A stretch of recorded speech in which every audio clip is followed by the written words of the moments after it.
everyone. I decided to go on and film this rather than, write it out. I wanted to share with you the details of my day-to-day at the prison. And as promised, I'm going to do that, but I'm not going to take the time to write it out. I'm just videoing it. So I went to the prison today, and no, I didn't get arrested for disorderly conduct. It was really tempting, but I managed to stay on my best behavior this time, just this time. Maybe next time won't go so well, but anyhow, we were at the prison, myself and a classmate and one of my professors from my desktop publishing class at University of Houston downtown.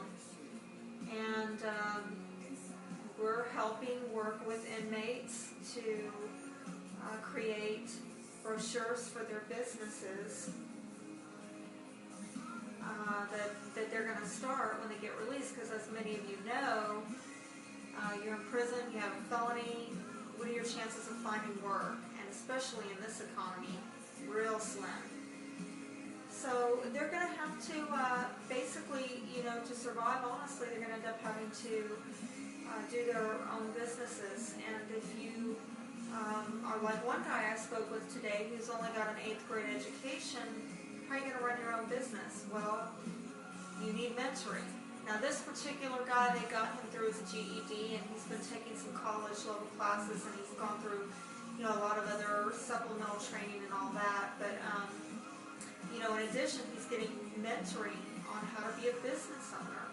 And there are students like myself coming from other universities, and they're helping to strengthen and build up these men for being released into the free world and making a fresh new start in a legal, constructive way. And some people, might get frustrated or offended that these guys have made some serious mistakes and they're getting all this help. But look, none of us are perfect, number one, but number two, even if you are perfect or you think you're perfect, do you want to live and have to work with people who have not been rehabilitated? They've been institutionalized. No, you don't. So, like today, there were other students there from other universities. I know one group was from University of Dallas. I'm not sure what they were doing exactly, but there was another lady there working on her MBA from the University of Texas at Austin, and she's helping these men get their business plans together. So there were a lot of professionals, a lot of executives, and I was really taken by surprise. These guys wowed me. It was not what I was expecting. I was thinking, okay, we're going to go into this very cold,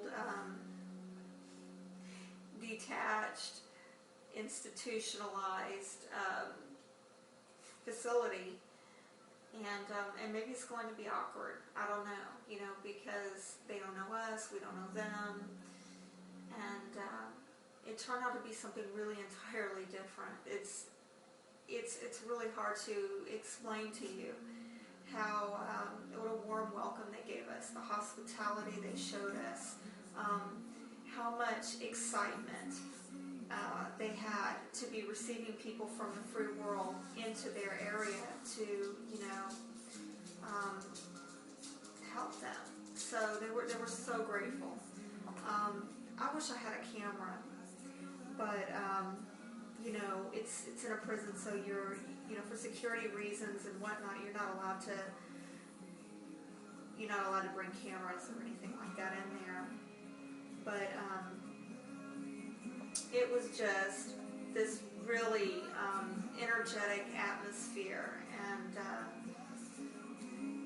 there were ice-breaking rituals and whatnot, and then, you know, and then later on we got into doing some one-on-one work with the guys, and I actually met with, I guess about 6 of them in person, where they practice on a real-world person, you know, how they're going to sell their business. They give you a sales pitch for their business, and so they're practicing how to sell themselves when they get out. And then you give them feedback, and you grade them and all that. But it was great. I got to meet some of these guys, and was impressed by them. One was actually, he expressed to me how grateful they were that people from the free world were choosing to come in and care about them. I mean, really show up and show that they care, because, you know, so many of these men have essentially been thrown in the trash, really. And I can tell you from looking at some of their brochures that we're working on, some of their business plans, these are viable people. They really are.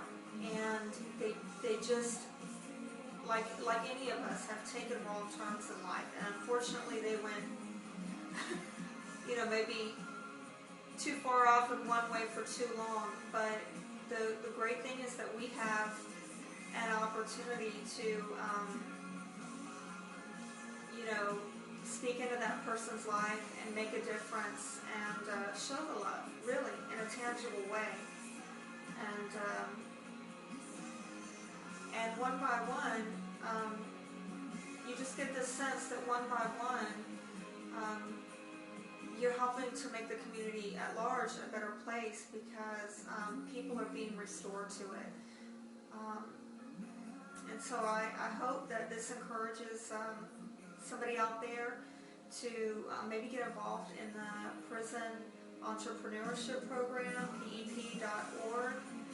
It's here in Texas, and it's centrally located in Cleveland. They're pulling inmates from all over Texas into this program.